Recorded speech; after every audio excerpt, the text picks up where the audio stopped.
வசனங்களில் அல்லாஹ் சுப்ஹானஹு வ தஆலா மனித சமுதாயம், மனிதர்கள், இந்த மனித படைப்பு மண்ணிலிருந்து அல்லாஹ் படைத்தான்.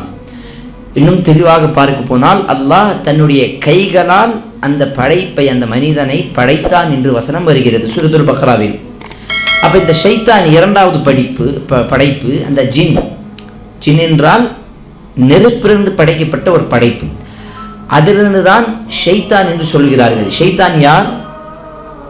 ஷைத்தானுக்கு இரண்டு அர்த்தம் இருக்கிறது. முதலாவது அர்த்தம், யார் தவறான வழியிலே சென்று விட்டார்களோ, யார் குழப்பவாதிகளாக இருக்கிறார்களோ, யார் பொய் சொல்லி மக்களை ஏமாற்றுகிறார்களோ, இந்த மாதிரி மனிதனை ஷைத்தான் என்று சொல்வார்கள்.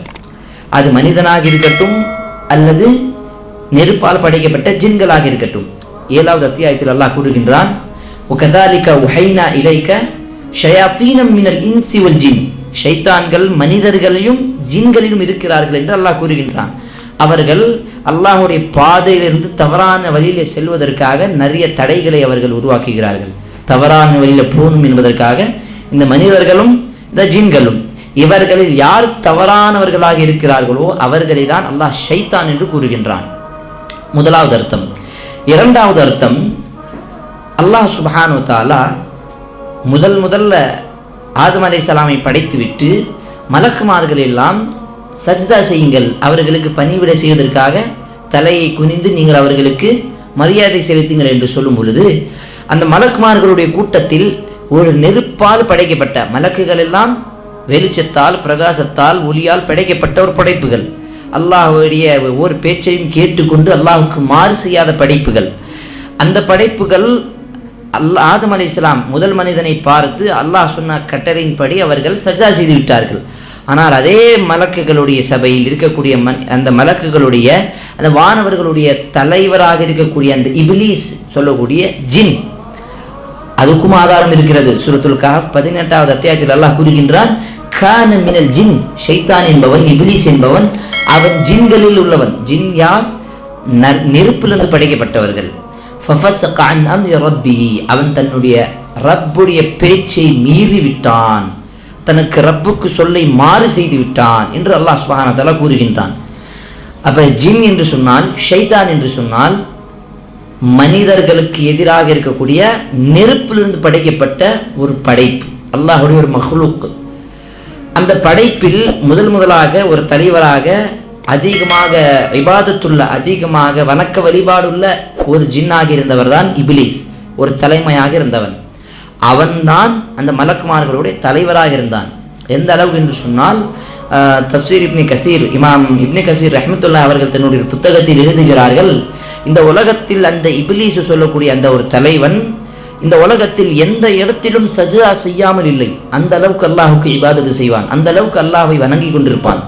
ஆனால் ஒரே ஒரு பெருமை, அந்த ஒரு தவறின் காரணமாக அல்லாஹுக்கு மாறு செய்து விட்டான், அல்லாஹுடைய பேச்சை மீறி விட்டான், அல்லாஹுடைய பேச்சை கேட்காமல் இருந்து விட்டான்.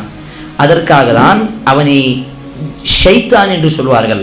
அல்லாஹ் இதை கற்றுக் கொடுப்பதற்காக சூரத்துன் நஹல் 16வது அத்தியாயத்தில் கூறுகின்றான், நீங்கள் எப்போதெல்லாம் நல்ல காரியங்கள் செய்து கொண்டிருக்கிறீர்களோ, எப்போதெல்லாம் இந்த குர்ஆனை படிக்கிறீர்களோ, முதலாவது அந்த ஷைத்தான், அந்த விரட்டப்பட்ட ஷைத்தான், அல்லாஹுக்கு மாறு செய்த பிறகு அல்லாஹ் அந்த ஷைத்தானை, அந்த இப்லீஸை விரட்டு விட்டான். உஹ்ருஜ், இந்த இடத்திலிருந்து நீ வெளியேறு அப்படின்னு சொல்லி.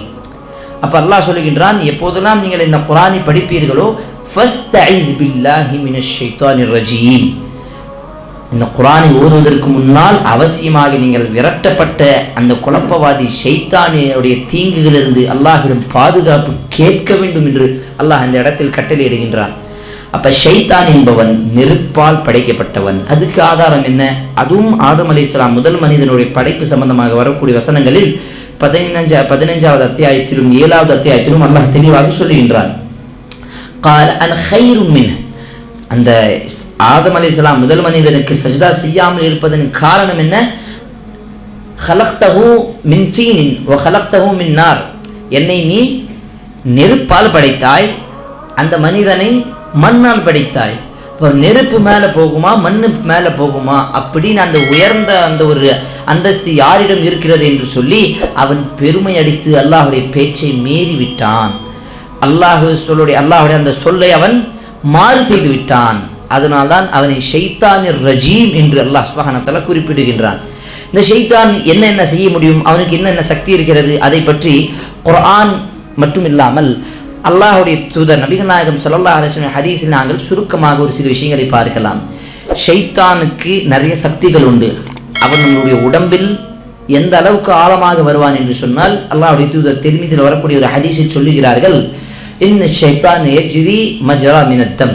ஷைத்தான் என்பவன் அவன் உங்களுடைய இரத்த ஓட்டத்திலிருந்து அந்த அளவுக்கு வேகமாக பரவுகின்றான். உங்களை திசை திருப்பதற்காக ஷைத்தான் எடுத்த வாக்குறுதி 7வது அத்தியாயத்தில் இன்னும் இருக்கிறது. அவர்களுக்கு முன்புறம் பின்புறம் முன்னாலிருந்து பின்னாலிருந்து மேலிருந்து கீழிருந்து எல்லா இடத்திலும் அவர்களை நான் திசை திருப்பதற்காக வஸ்வசாக்களை அந்த குழப்பத்தை நான் உண்டாக்குவேன். அவர்களுடைய உள்ளத்தில் அந்த குழப்பத்தை உண்டாக்குவானே தவிர ஷைத்தானுக்கு இந்த காரியத்தை நம்ம உடம்புல போந்து இதை செய்வதற்கு சக்தி அவனுக்கு கிடையாது. ஷைத்தான் ஆசை மூட்டி விடுவான். இந்த உலகம் எப்படி அழகாக இருக்கிறது, அந்த பெண் எவ்வளோ அழகாக இருக்கிறது, அந்த காசு எவ்வளோ அழகாக இருக்கிறது. அப்போ ஷைத்தான் ஆசை மூட்டி விடுவான், அதற்கான முழு முயற்சி எடுப்பான். ஏன் அல்லாஹ்வுடைய தூதர் சொல்கிறார்கள், உங்களுடைய கனவிலும் வந்து ஷைத்தான் வருவான். அந்த அளவுக்கு அவனுக்கு சக்தி இருக்கிறது.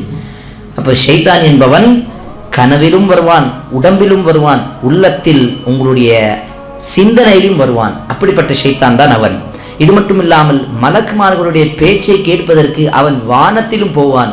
சூரத்துல் ஹிஜ்ர் சூரத்துல் சாத் 37வது அத்தியாயத்தில் அல்லாஹ் கூறுகின்றான். சூரத்துல் ஜின் அந்த அத்தியாயத்திலும் அல்லாஹ் சொல்லக்கூடிய வார்த்தை என்ன, இந்த ஜின்கள் மலக்குமார்களுடைய பேச்சை கேட்பதற்காக வானத்தில் போவார்கள். ஆனால் வானவர்கள் அதை அந்த நட்சத்திரத்தை கொண்டு அந்த ஷைத்தான்களை இந்த ஜின்களை போட்டு அடிப்பார்கள், விரட்டுவார்கள் என்று குர்ஆனிலே பதிவாக இருக்கிறது.